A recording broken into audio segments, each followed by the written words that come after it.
കേന്ദ്രമന്ത്രിസഭയിലെ മൂന്നാമനായ അമിത്ഷായ്ക്ക് കനത്ത പ്രഹരം. മോദി മൂന്നാമതും ഭരണത്തിൽ കയറിയതിനു പിന്നാലെ അമിത്ഷാ രണ്ടാമതിൽ നിന്നും മൂന്നാമനിലേക്ക് ഇടിവ് സംഭവിച്ചു മാറുകയായിരുന്നു. മോദിയുടെ കന്നി അംഗം മുതൽ ആ മന്ത്രിസഭയിലെ രണ്ടാമനായിരുന്നു അമിത്ഷാ എന്നോർക്കണം. അതിനൊക്കെ പിന്നാലെ തട്ടുകൾ താഴ്ന്നു വരികയാണിപ്പോൾ.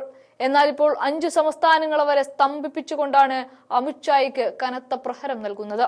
തീർത്തും അപ്രതീക്ഷിതം എന്നൊരിക്കലും പറയാനാകില്ല. കാരണം അമിത്ഷായുടെ എല്ലാ പ്രഖ്യാപനങ്ങളും കാറ്റിൽ പറന്ന സ്ഥിതിക്ക് ഇനിയും നോക്കി നിൽക്കാനാവില്ല എന്നതുകൊണ്ടാണ് ഇത്തരത്തിലൊരു കനത്ത നീക്കം തന്നെ നടക്കുന്നത്. പറഞ്ഞു വരുന്നത് മാവോയിസ്റ്റുകളെ 2026 മാർച്ചിനകം ഉന്മൂലനം ചെയ്യുമെന്ന കേന്ദ്ര ആഭ്യന്തരമന്ത്രി അമിത്ഷായുടെ ഒരു വലിയ പ്രഖ്യാപനമുണ്ടായിരുന്നു. ആ പ്രഖ്യാപനത്തെ നടപ്പിൽ വരുത്താൻ 11 വർഷങ്ങൾക്കിപ്പുറവും അമിത്ഷായ്ക്ക് സാധിച്ചിട്ടില്ല. എന്നാൽ ഇവിടെ ചേർത്ത് വെക്കേണ്ടുന്ന ഒരു കാര്യമുണ്ട്.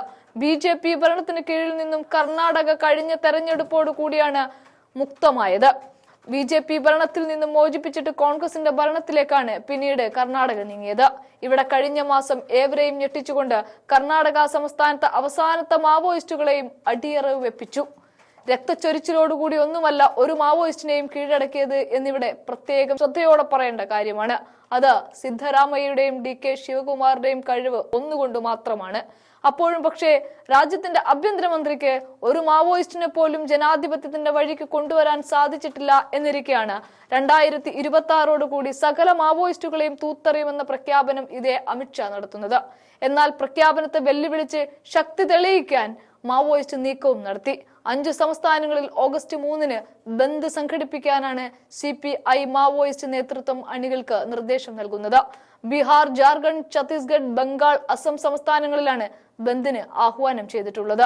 സുരക്ഷാ സേനയുമായുള്ള ഏറ്റുമുട്ടലിൽ മരിച്ച CPI മാവോയിസ്റ്റ് നേതാക്കൾക്ക് ആദരാഞ്ജലികൾ അർപ്പിക്കാനായി 5 സംസ്ഥാനങ്ങളിൽ പൊതുയോഗവും സാംസ്കാരിക പരിപാടികളും സംഘടിപ്പിക്കാനും തീരുമാനിച്ചിട്ടുണ്ട്.